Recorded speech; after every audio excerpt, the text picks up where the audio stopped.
This is my Budget Community Aquascape. In this video, I'm going to show you how much does it actually cost to build an aquascape like this. Some of the prices mentioned here for an equipment might not be the same in your area. I could get some equipment cheaper here because in Turkey, currency inflation is so fast, sometimes the stores can't catch up with the exchange rate and sell items cheaper than their actual worth. But these are the exact prices that I got when I bought them. To create an aquascape, we need a tank, good filtration, lighting, substrate system, hardscape, a heater, plants, fertilizers, and of course fish. First of all, the tank. I bought this tank from an aquarium shop for only $35. It was dirt cheap because it was a used tank and it was a little bit dirty. It had some scratches and it wasn't low iron clear glass, but it was overall in good condition. Also, it was the perfect size for the cabinet in my office. When you buy a second-hand tank, make sure to leak test it beforehand. Next, we need a filter. Filtration is very important, especially if you want a low maintenance tank. Even in a budget tank, you have to invest in a filter. So I looked up on the internet and the best budget option for an external filter was LifeTake A35. It was on sale for $30, so I got one. But it's not a filter that will be enough for a tank this size. I think it would only be suitable for a 100-liter tank. So I got back to the aquarium shop and there was a bigger second-hand external filter also for $30. It was a used filter but full of biological filter media and the seals were newly replaced. What is more, it was running on a planting tank already for weeks, so I bought that too. Is it enough filtration? Probably even more than we need, but I also got a hang-on bag filter with a little surface skimmer. I used this model before and it does a fantastic job collecting all the floating debris and dead leaves. It's wonderful for mechanical filtration and it only costs $6. Filtration done.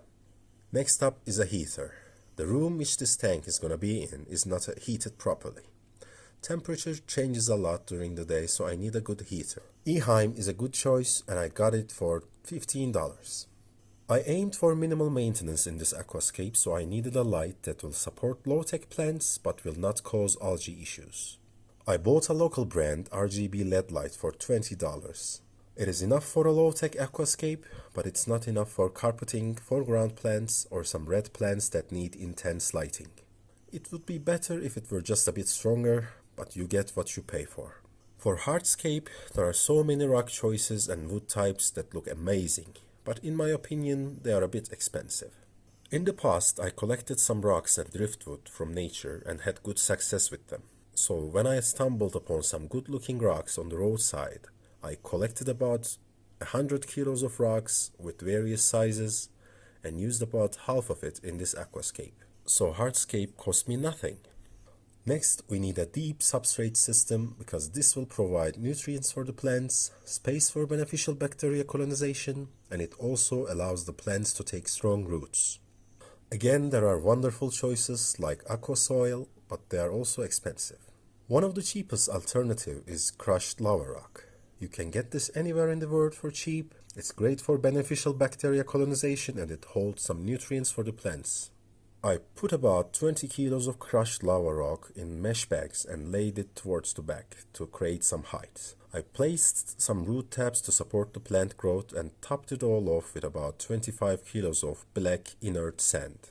The lava rock cost about $5 and the black sand cost $10. For the root tabs, I paid only $2. When the hardscape was done, I filled the tank up to start the cycling process. I used tap water in all my tanks, but I let the water rest before putting it into the tank. At this point, I brought some of my juvenile cribensis fish and some plant trimmings from my other tank to fasten the cycling process. Normally, you should do a fishless cycle, but one of the external filters that I bought was already cycled. It was running for weeks in a planting tank already, so it allowed me to put some fish in before completing the whole cycle. Now we come to planting. Plants are the reason why aquascaping is so beautiful. Plants create the natural look we desire. Get as many plants as you can. It is very important to plant densely in the beginning if you want to be successful. We got this amazing aquatic plants home shop in my city. The owner grows plants in his basement and they are in such good condition. The amount of plants that you get in one pot is unbelievable and it's so cheap. I got all these plants for just under $20. I also got micro and micro liquid fertilizers for $10 because plants mostly draw nutrients from the water column and our substrate system doesn't hold enough nutrients for the plants by itself. We need some equipment to plant deeply into the substrate.